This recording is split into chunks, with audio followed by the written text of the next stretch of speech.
ಚಿತ್ರದುರ್ಗ ಜಿಲ್ಲೆಯ ನಾಯಕನಹಟ್ಟಿ ತಾಲೂಕಿನ ದ್ರಾಕ್ಷಿ ನಿಗಮ ಮಂಡಳಿ ಅಧ್ಯಕ್ಷ ಡಾಕ್ಟರ್ ಯೋಗೇಶ್ ಬಾಬು ಜನ್ಮದಿನದ ಪ್ರಯುಕ್ತ ಕೋನಸಾಗರ ಗ್ರಾಮದಲ್ಲಿ ತಿಪ್ಪೇರುದ್ರಸ್ವಾಮಿಯ ಹೊರಮಠದ ದೇವಸ್ಥಾನದಲ್ಲಿ ಆರೋಗ್ಯ ಶಿಬಿರವನ್ನು ಹಮ್ಮಿಕೊಳ್ಳಲಾಗಿತ್ತು. ನಂತರ ಮಾತನಾಡಿದ ಅವರು, ಅವರ ಆರೋಗ್ಯ ಚೆನ್ನಾಗಿರಲಿ, ಉನ್ನತ ಮಟ್ಟದಲ್ಲಿ ಬೆಳೆಯಲಿ ಎಂದು ಪ್ರಾರ್ಥಿಸುತ್ತೇನೆ ಎಂದು ಆಶಿಸಿದರು. ಇನ್ನು ದ್ರಾಕ್ಷಿ ಮಂಡಳಿ ನಿಗಮದ ಅಧ್ಯಕ್ಷ ಡಾಕ್ಟರ್ ಯೋಗೇಶ್ ಬಾಬು ಮಾತನಾಡಿ, ಆರೋಗ್ಯ ಶಿಕ್ಷಣ ಇದ್ದರೆ ಹಳ್ಳಿಗಳು ದೇಶಗಳು ಉದ್ಧಾರ ಆಗಲು ಸಾಧ್ಯ. ನಾನು ವಿದ್ಯಾಭ್ಯಾಸ ಮಾಡುವ ಸಂದರ್ಭದಲ್ಲಿ ನಮ್ಮ ತಂದೆಯವರು ಸಾವನ್ನಪ್ಪಿದ್ರು. ಆ ಕಾರಣದಿಂದ ವಿದ್ಯಾಭ್ಯಾಸವನ್ನ ಮೊಟಕುಗೊಳಿಸಿ ಏನಾದರೂ ಕ್ಷೇತ್ರಕ್ಕೆ ಸಮಾಜ ಸೇವೆ ಮಾಡಬೇಕೆಂದು ಛಲ ಹುಟ್ಟಿತು. ಆ ಕಾರಣದಿಂದ ರಾಜಕೀಯಕ್ಕೆ ಬಂದೆ. ಡಾಕ್ಟರ್ ಯೋಗೇಶ್ ಬಾಬು ಅಭಿಮಾನಿಗಳ ಬಳಗದ ವತಿಯಿಂದ ಸಂತೋಷ ತಂದಿದೆ ಎಂದು ಮಾತನಾಡಿದ್ರು. ಈ ಸಂದರ್ಭದಲ್ಲಿ ಬಿಜಿಕೆರೆ ಗ್ರಾಮ ಪಂಚಾಯಿತಿ ಅಧ್ಯಕ್ಷ ಜಯಣ್ಣ, ಮಾಜಿ ಸಚಿವ ಅಶ್ವಥ್ ರೆಡ್ಡಿ, ಪುತ್ರ ಶ್ಯಾಮ್ ಪ್ರಸಾದ್, ಜಗದೀಶ್ ಕೋನಸಾಗರದ ಅಧ್ಯಕ್ಷರು ಹಾಗೂ ಇನ್ನಿತರರು ಇದ್ದರು ಹಾಗೂ ಅಪಾರ ಅಭಿಮಾನಿಗಳು ಕೂಡ ಭಾಗವಹಿಸಿದ್ರು. ವರದಿ ಹರೀಶ್ ನಾಯಕನಹಟ್ಟಿ. ಕಾರ್ಯಕ್ರಮವನ್ನ ಇಟ್ಕೊಂಡಿದ್ದೀವಿ, ಒಳ್ಳೆ ಕಾರ್ಯಕ್ರಮ ಅಂತೇಳಿ. ನಿಜವಾಗ್ಲೂ ಕೂಡ ಈ ಒಂದು ಕಾರ್ಯಕ್ರಮವನ್ನ ನನ್ನ ಜನ್ಮದಿನದ ಪ್ರಯುಕ್ತ ಮಾಡ್ತೀವಿ ಅಂತ ನಮ್ಮ ಸ್ನೇಹಿತರು ಎಲ್ಲರೂ ಕೇಳಿದ್ರು. ನಾನು ಕೂಡ ಆಯ್ತಪ್ಪ ಏನ್ ಮಾಡೋದು ಅಂತ ಯೋಚನೆ ಮಾಡ್ತೀನಿ ಅಂತ ನಮ್ಮ ತಾಯಿಯವರಲ್ಲಿ ಕೇಳಿದೆ. ನಾನು ಈ ರೀತಿ ಕಾರ್ಯಕ್ರಮ ಮಾಡ್ತೀವಿ ಅಂತ ಹೇಳ್ತಿದ್ದಾರೆ ಅಂತ. ಆಗ ಅವರು ಒಂದು ಮಾತು ಹೇಳಿದ್ರು, ನೋಡಪ್ಪ ಇದನ್ನ ನಾವು ಸಮಾಜ ಸೇವೆ ಮಾಡಕ್ಕಂತಾನೆ ಬಿಟ್ಟಿದ್ದೀವಿ.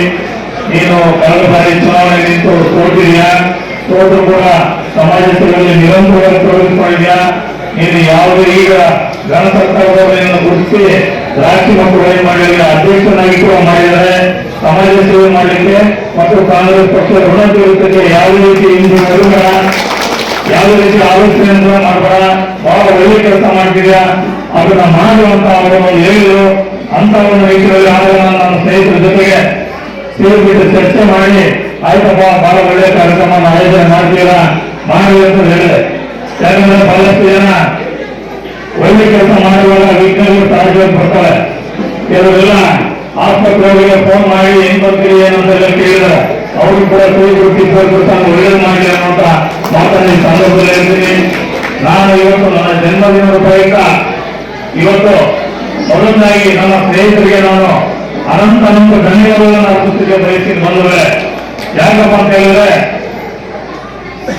ಇವತ್ತು ನಾನು ಬೆಳಿಗ್ಗೆ 10 ಗಂಟೆಗೆ ನಾನು ಫೋನ್ ನೋಡಿದಾಗ ರಾಮಪುರದಲ್ಲಿ ಸರ್ಕಾರಿ ಆಸ್ಪತ್ರೆ ರೋಗಿಗಳಿಗೆ ಹಣ್ಣು ಬ್ರೆಡ್ ಎಲ್ಲ ವಿತರಣೆ ಮಾಡಿ ನಮ್ಮ ಸ್ನೇಹಿತರು ಫೋಟೋ ಹಾಕಿದ್ರು.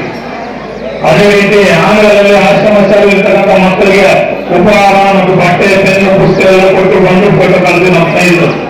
ಮತ್ತೆ ಮೊಳಕಾಲ್ಮೂರು ಸರ್ಕಾರಿ ಆಸ್ಪತ್ರೆಯಲ್ಲಿ ರೋಗಿಗಳಿಗೆ ಆರೋಗ್ಯ ಎಲ್ಲ ವಿತರಣೆ ಮಾಡಿಕೊಂಡು ಎಲ್ಲ ಈಗ ಬಂದಿದೆ ಸ್ನೇಹಿತರು. ಈಗ ಇದ್ರ ಜೊತೆಗೆ ತಾಲೂಕಿನ ಸರ್ಕಾರಿ ಆಸ್ಪತ್ರೆಯಲ್ಲಿ ಕೂಡ ರೋಗಿಗಳಿಗೆ ಆಂಟಿಬಯೋಟಿಕ್ ಕೂಡ ಅಲ್ಲಿ ಇರ್ತಕ್ಕಂಥ ಆಸ್ಪತ್ರೆಗೆ ಹೋಗಿ ಎಲ್ಲ ರೋಗಿಗಳು ಹಣ್ಣು ಬ್ರೆಡ್ ಹಾಲು ವಿತರಣೆ ಮಾಡಿ ದೇವರು ದೇವಸ್ಥಾನಗಳು ಪೂಜೆ ಮಾಡಿಕೊಂಡು ನೇರವಾಗಿ ಇಲ್ಲಿಗೆ ಕೆಲವು ಬಂದರೆ ಇನ್ನು ಕೆಲಸ ಮಾಡಿ ತಗೊಂಡ್ತಾ ಇದ್ದಾರೆ.